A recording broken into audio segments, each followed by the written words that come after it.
Bendiciones a todos, Dios los bendiga. Bueno, pues vamos a culminar esta semana y espero que hayan entendido y estudiado el estudio de ayer. Y hoy es una segunda parte prácticamente y el título es Nadie puede escuchar a dos señores. Tenemos que darnos cuenta de que servimos a Dios porque le amamos. Vivimos bajo el reinado de su gracia y eso es la base de nuestra confianza en Él. Es la gracia de Dios la que nos da fuerza para hacer todo. Jamás tiene que ver con el supuesto pago de una deuda. Y esa gracia no espera recibir ganancias sino amor. Dios no necesita nada de nosotros, pero nosotros sí le necesitamos a Él. Y porque Él sabe que le necesitamos, nos ama y nos da todo. Su gracia es infinita. Cuando el Señor está terminando la historia de Lucas 19:26 acerca de los talentos, Él deja una frase que nos asombra más todavía, cuando Él dice, os digo que a cualquiera que tiene más le será dado, pero al que no tiene aún lo que tiene le será quitado, en Lucas 19:26. Ahora, ayer preguntábamos esto, ¿lo has pensado alguna vez? Que los que aman reciben cada día más para invertir en el futuro y los que arriesgan su vida, sus posesiones, lo que son y lo que tienen para servir a Dios, reciben siempre más de Él.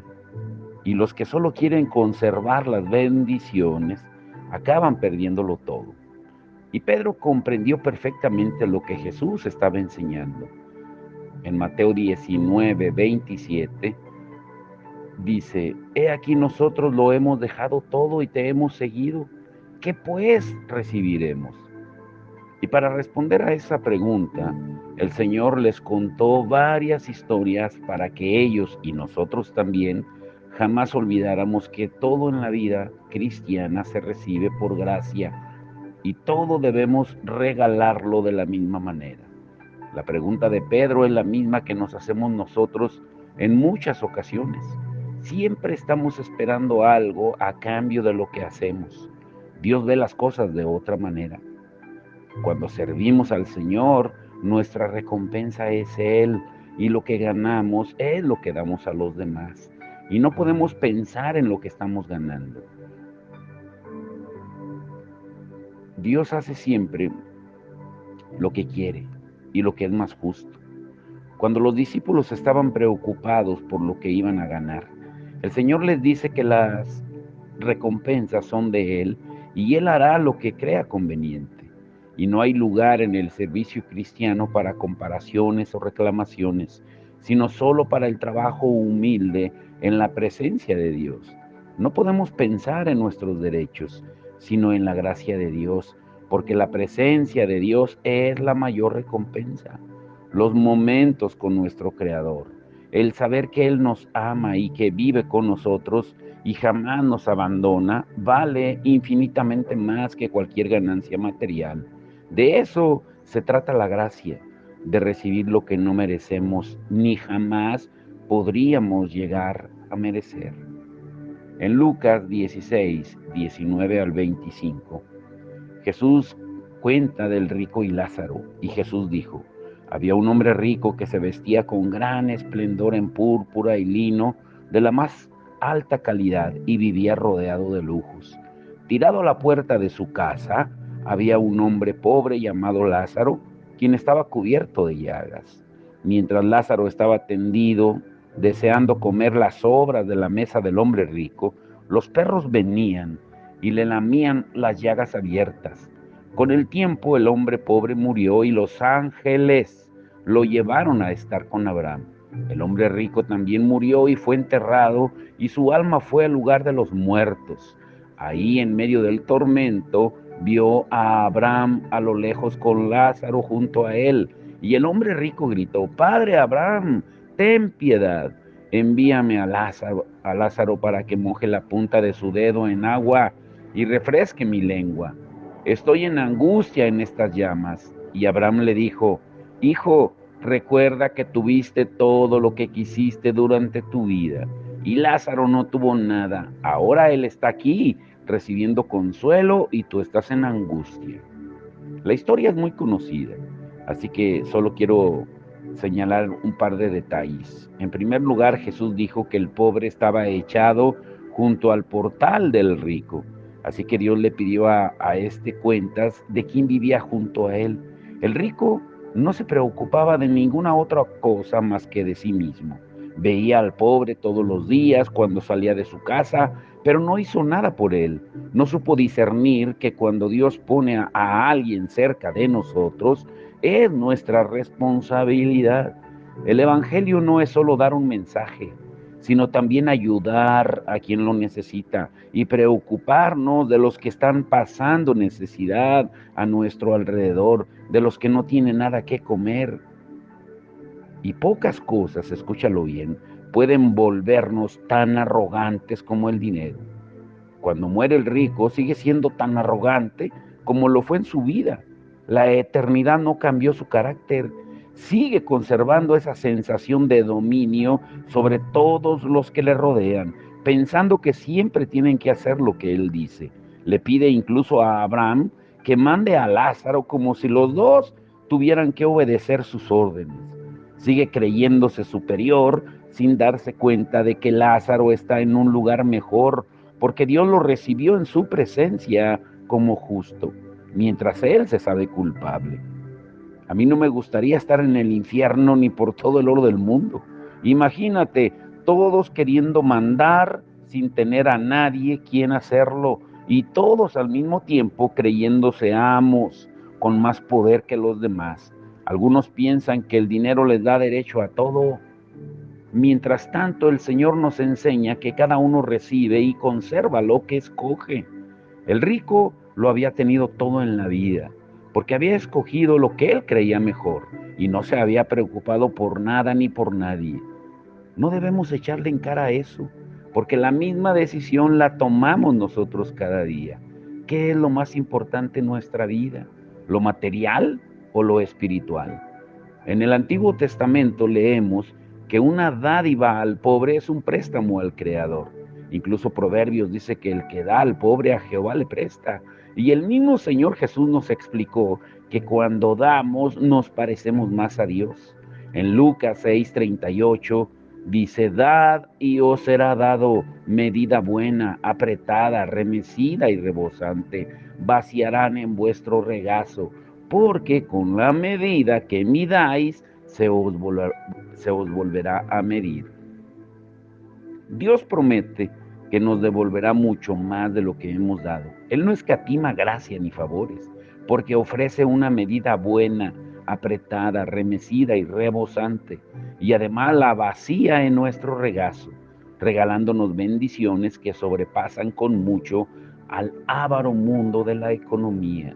Jesús no está diciendo lo que muchos creen, que si tú das 5, Dios te devuelve 50. Aunque ese pensamiento sigue viviendo dentro de la mentalidad carnal de muchos creyentes. Es más, algunos dicen que cuanto más damos, más vamos a tener. De tal manera que nuestras ofrendas se convierten en inversiones espirituales y dejan de ser muestras de amor al Señor, pero nada más lejos del carácter de Dios. La palabra de Dios enseña que cuanto más damos, más ponemos en las manos del Señor y más nos parecemos a Él. Dios nos responderá a su tiempo, a su manera, dándonos lo que Él quiera y como Él quiera, porque lo más importante en la vida no es tener más, sino estar más cerca de Él. Lo que hace la diferencia en nuestra vida no es recibir más bendiciones, sino parecernos más a nuestro Padre. Si solo pensamos en el dinero, perdemos de vista una de las características más importantes de nuestro Salvador, su absoluta despreocupación. En cuanto a lo económico y su enseñanza de que debemos vivir confiando siempre en el Padre. Si nuestra motivación es dar para recibir más a cambio, pues estamos intentando comprar a Dios y eso es lo peor que podemos hacer. También Jesús habló de otra historia del rico necio e ignorante en Lucas 12, 16 al 21. Luego les contó una historia. Un hombre rico tenía un campo fértil que producía buenas cosechas y se dijo a sí mismo: tiraré abajo mis graneros y construiré uno más grande.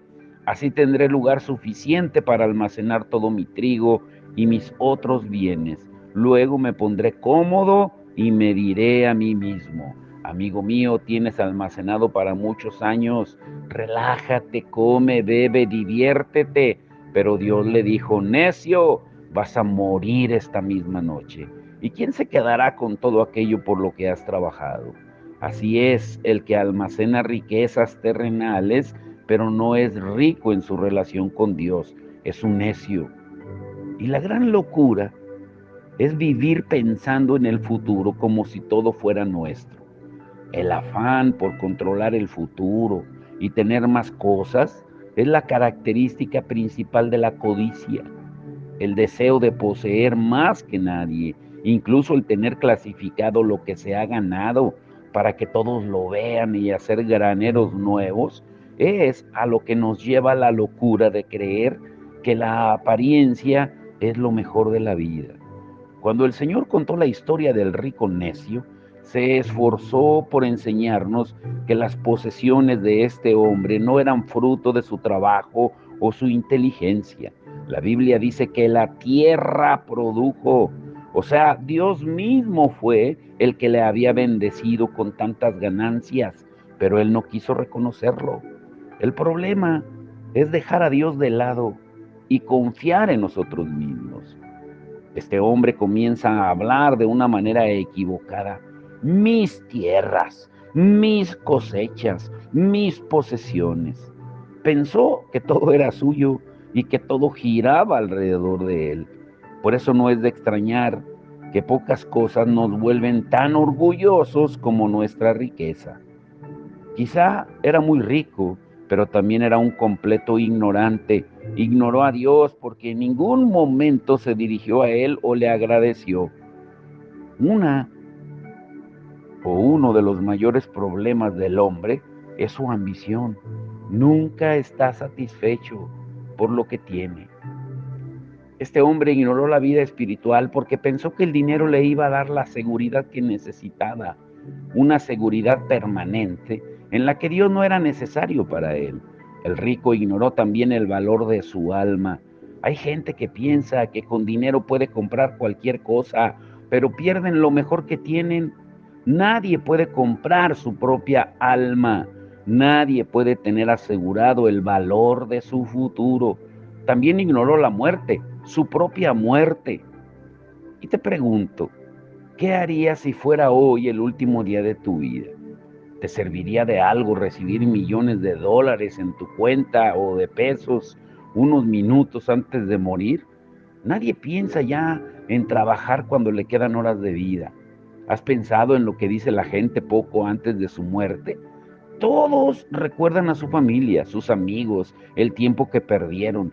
Todos dicen que disfrutaron poco, que vivieron poco, que le dedicaron pocas fuerzas a lo importante. Todos quieren saber si existe algo más allá de la muerte. Nadie dice que le hubiera gustado tener más posesiones, a menos que esté mentalmente loco, porque nadie puede llevarse nada cuando muere. Y por último, el rico necio ignoró que existe la eternidad. Quizá pensó que con la muerte se terminaba todo. Creyó que no era tan grave el hecho de dejar a Dios de lado. Olvidó que hay otra vida y que no todo se termina aquí. Tampoco podemos culparle de una manera demasiado directa, sin señalar al mismo tiempo a millones de personas que viven hoy en día de la misma manera, pensando que no hay nada más y que todo se termina en la tumba. Y hay otra historia, también en Marcos 10, 17 al 23, el joven que lo tenía todo. Dice: cuando Jesús estaba por emprender su camino a Jerusalén, un hombre se le acercó corriendo, se arrodilló y le preguntó: Maestro bueno, ¿qué debo hacer para heredar la vida eterna? ¿Por qué me llamas bueno?, preguntó Jesús. Solo Dios es verdaderamente bueno, pero para contestar a tu pregunta, tú conoces los mandamientos. Maestro, respondió el hombre, he obedecido todos esos mandamientos desde que era joven. Jesús miró al hombre y sintió profundo amor por él. Hay una cosa que todavía no has hecho, le dijo. Anda y vende todas tus posesiones y entrega el dinero a los pobres y tendrás tesoro en el cielo. Después, ven y sígueme. Al oír esto, el hombre puso cara larga y se fue triste porque tenía muchas posesiones. Jesús miró a su alrededor y dijo a sus discípulos, qué difícil es para los ricos entrar en el reino de Dios. Casi todos conocen la historia de este joven. Era una persona amable, buena, religiosa. La Biblia dice que se acercó al Señor de una manera correcta. No solo corrió para no perder su oportunidad, sino que además vino a Él arrodillándose. Tenía muchas cualidades que nosotros hubiéramos aprobado. De hecho, es una persona que nos cae bien a todos porque cumplía todos los mandamientos. Nosotros lo hubiéramos aceptado sin problemas. Era sincero, tenía temor de Dios, conocía la ley, era religioso, tenía una buena actitud, tenía una buena posición, tenía mucho dinero, era joven, podía hacer muchas cosas, su conducta era intachable, estaba dispuesto a obedecer. Tenía absolutamente todo, pero menos lo más importante. Él podría ser miembro de cualquiera de nuestras iglesias y puede que, como era rico, lo hubiéramos colocado en un puesto de liderazgo. Pero Dios no ve las cosas como nosotros las vemos. El Señor supo ir al fondo del asunto porque Él conoce lo que hay en el corazón. El joven le dijo, Maestro bueno, y eso habla de la bondad, porque cree en su propia bondad. Pensaba que esa era la característica más importante. Y el Señor le enfrentó directamente con el problema. Si la bondad es la medida de la vida eterna, pues solo Dios merece vivir en el cielo. Solo es la bondad absoluta. Los demás fallamos y fallamos muchas veces, a pesar de lo que tengamos, lo que seamos o lo bueno que creamos ser. Este hombre era incapaz de comprender la gracia de Dios y su propia perdición, porque le preguntó al Señor, ¿qué tengo que hacer para ganar la vida eterna? La conversación tenía que ir por otro lado, porque la vida eterna está basada en otros principios y no en la bondad. El joven no quiso entenderlo, así que el Señor le desnudó públicamente. Si la bondad es la medida para tener la vida eterna, pues él no solo tenía que guardar todos los mandamientos, sino también dar todo lo que tenía. Y eso sí es ser bueno. Por tanto, el guardar los mandamientos como el darlo todo es imposible, mucho más incluso lo primero que lo segundo. No hay nadie tan bueno como Dios, nadie merece estar en su presencia. Jesús se lo dijo y el joven aparentemente lo entendió. ¿Dónde comenzaron entonces sus problemas? Desde la primera pregunta. Recuerda lo que dijo, ¿qué haré? Siempre preguntamos a Dios lo que tenemos que hacer, como si todo dependiera de nosotros. Aparentemente la vida del joven era perfecta, pero fallaba en lo más importante, su motivación. No se trata de hacer, sino de creer. Nosotros no somos los actores de la trama de la película, porque lo único que merecemos es la muerte. Dios es quien tiene que llevar o llevarse todos los honores. Y Mateo añade un detalle muy importante, y es que el joven inició su pregunta diciendo, ¿qué me falta todavía? En Mateo 19:20. Creía que lo había hecho todo ya, y por lo tanto él tenía derecho a ser aceptado como bueno, y más concretamente y en sus propias palabras, heredar la vida eterna.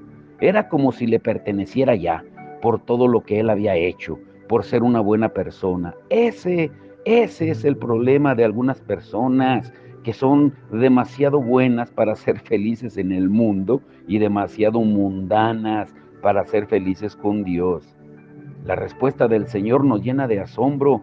El joven afirmaba, que había guardado todos los mandamientos, pero cuando Jesús le habló de su cumplimiento, mencionó solo los que tenían la relación con los demás y no los que hablaban directamente de Dios, como dice el verso 19.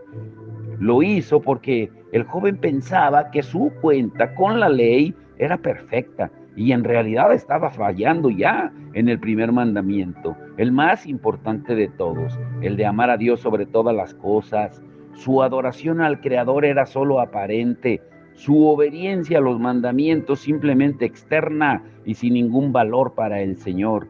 Pero aún así Jesús va más allá de lo que nosotros hubiéramos imaginado. La Biblia dice que mirándole le amó en el verso 21. El corazón del Señor no quedó insensible ante ese joven porque sabía que era sincero, aunque no estuviera dispuesto a pagar el precio, al igual que muchos en el día de hoy que saben lo que es correcto, lo que Dios pide, pero no quieren arriesgarse. El joven demostró al irse que no amaba a Dios más que a todas las cosas. Aún siendo una persona buena, su vida estaba llena de ídolos, el dinero era primero para él. Y a todos les asombra la reacción del Señor. Cuando el joven se fue entristecido, les extraña que le dejara ir, que no le obligase a entender lo que estaba diciendo, de tal manera que, ante la pregunta de si es difícil salvarse, el Señor respondió abiertamente: es imposible, no solo para los ricos, sino para todos. Si no descansamos en el Señor, si no creemos en Él y dejamos de presentar nuestra bondad como un regalo delante de Dios, es imposible llegar a Él. Si nuestra pregunta es ¿qué hay que hacer?, la respuesta es nada. Dios no necesita nada de nosotros, nos salva porque quiere. Si no entendemos eso, pues no sabemos lo que es el Evangelio. Dios no envió a su Hijo a una cruz para morir en nuestro lugar esperando que nosotros también hagamos algo por nuestra parte para completar su obra. No, el sacrificio fue total, perfecto, incomprensible para nosotros, pero absolutamente suficiente y único. No se puede merecer, mucho menos comprar. No importa el dinero que tengas o lo bueno que creas que eres. Delante de Dios todo eso no vale nada. La vida de su Hijo es infinitamente más valiosa que todo lo que nosotros podamos hacer. Hay muchas cosas que nosotros necesitamos aprender ahora. La primera es que a pesar del amor de Jesús, sus palabras, su mirada y su cariño hacia él, el joven se fue. Nadie podría haberle dado más.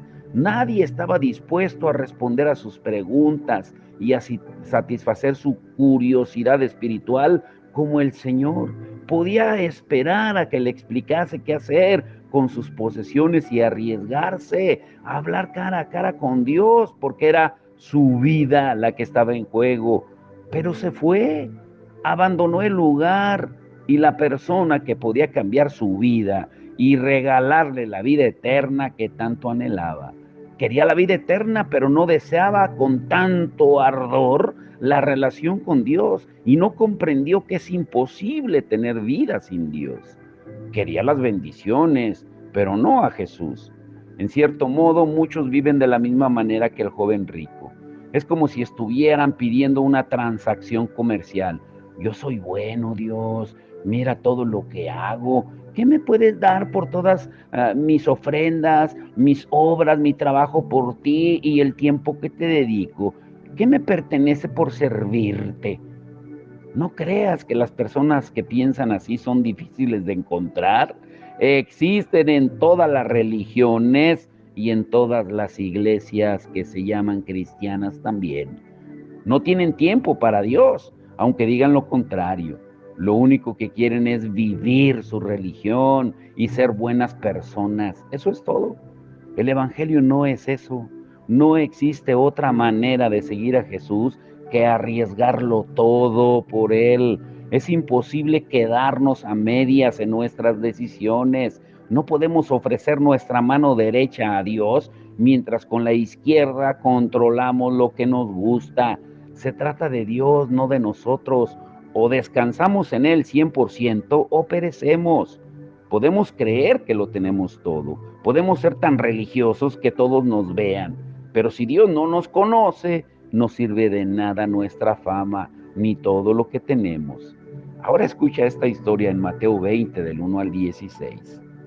El reino del cielo es como un propietario que salió temprano por la mañana, con el fin de contratar trabajadores para su viñedo. Acordó pagar el salario normal de un día de trabajo y los envió a trabajar. A las 9 de la mañana, cuando pasaba por la plaza, vio a algunas personas que estaban ahí sin hacer nada. Entonces las contrató y les dijo que al final del día les pagaría lo que fuera justo.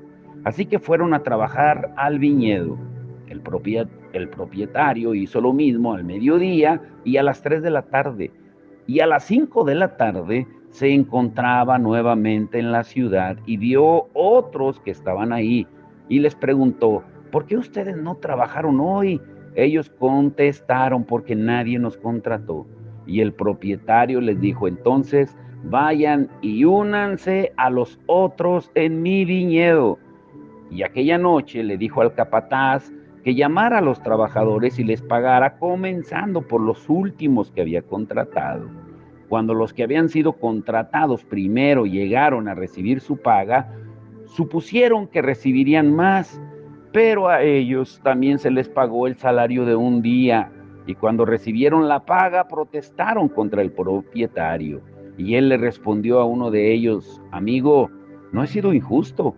¿Acaso tú no acordaste conmigo que trabajarías todo el día por el salario acostumbrado? Toma tu dinero y vete. Quise pagarle a este último trabajador lo mismo que a ti. ¿Acaso es contra la ley que yo haga lo que quiero con mi dinero? ¿Te pones celoso porque soy bondadoso con otros? Así que los que ahora son últimos, ese día serán los primeros, y los primeros serán los últimos. Mateo 20, del 1 al 16.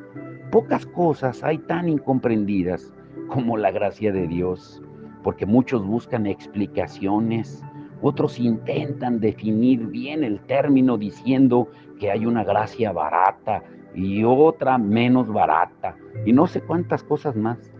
Pero yo te aseguro que cuanto más tiempo pasamos en nuestra vida, más nos damos cuenta de que no alcanzamos a comprender el amor de Dios. A veces pensamos que no lo haremos nunca, ni siquiera en la eternidad, porque Dios es como es. Él derrocha su gracia por nosotros y es digno de ser amado. A Dios nadie puede reprocharle nada. La gracia es gracia, no se puede merecer ni hoy ni nunca, y seguirá siendo así siempre. Es mejor que no lo olvidemos. El Señor quiso mostrarnos parte de la gracia de Dios cuando contó esta parábola. El reino de los cielos es así, no podemos darle más vueltas. El asunto es que nosotros jamás hubiésemos actuado como el dueño de la viña, porque el amor no está en la esencia de nuestro carácter. Somos egoístas por naturaleza y seguimos siéndolo aún después de conocer al Señor. Detrás de muchas decisiones que tomamos y que creemos justas, pero eso solo muestra la motivación de hacer valer nuestra opinión. Y por eso nos cuesta tanto comprender el carácter de Dios. Y esa es la razón por la que nos parecemos tanto al hermano del hijo pródigo y pocas veces sabemos comprender a nuestro Padre. Preferimos discutir sobre la gracia en lugar de quedarnos callados, admirando la misericordia del Padre, asombrados porque Él nos amó a nosotros.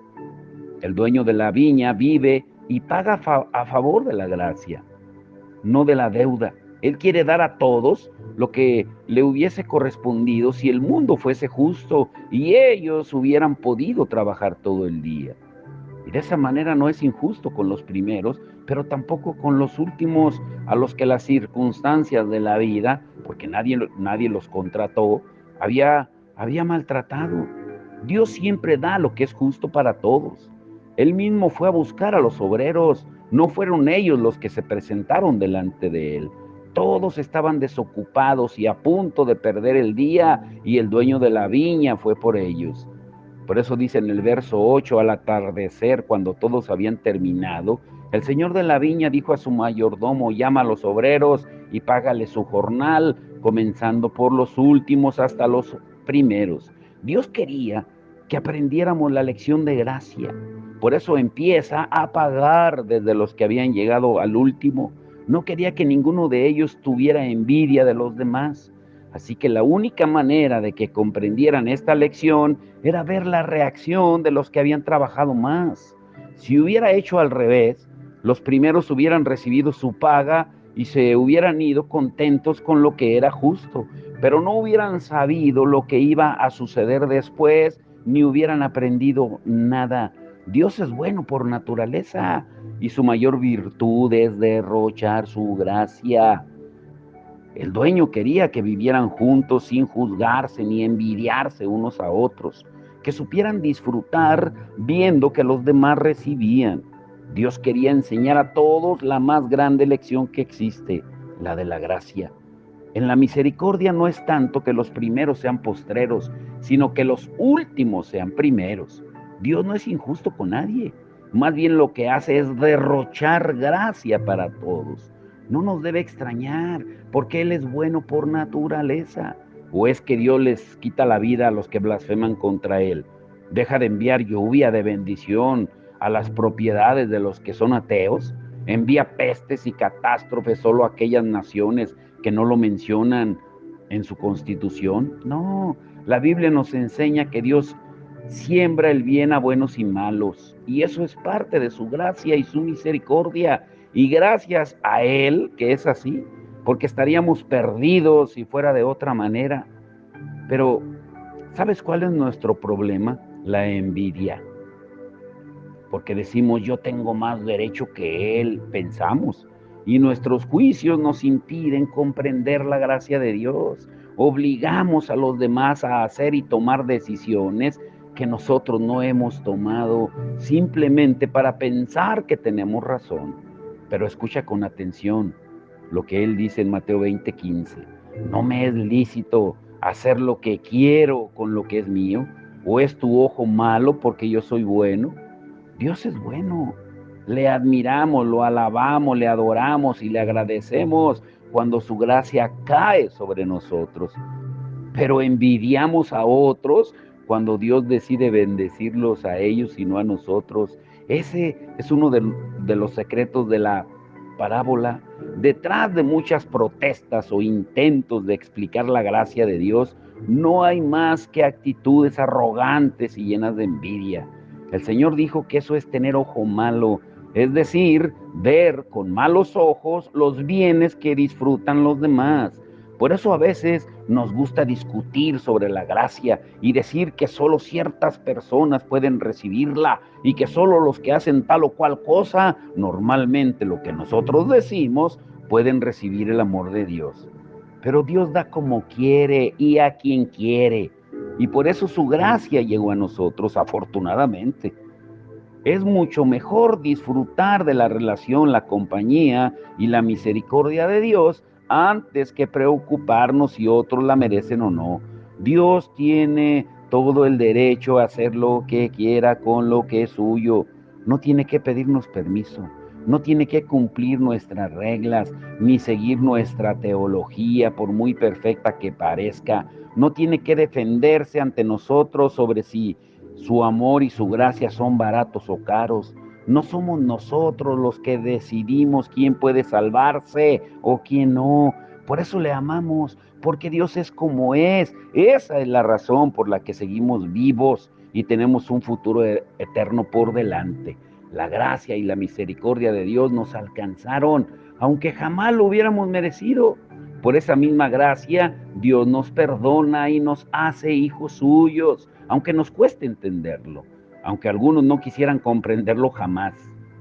Pero hasta que lleguemos a su presencia, ahí comenzaremos a darnos cuenta, por fin, de que no merecíamos nada y lo tenemos todo. Ahora escucha, ay Señor, lo que veremos el domingo, el poder del sufrimiento. Hay una escritura que a mí me impacta mucho.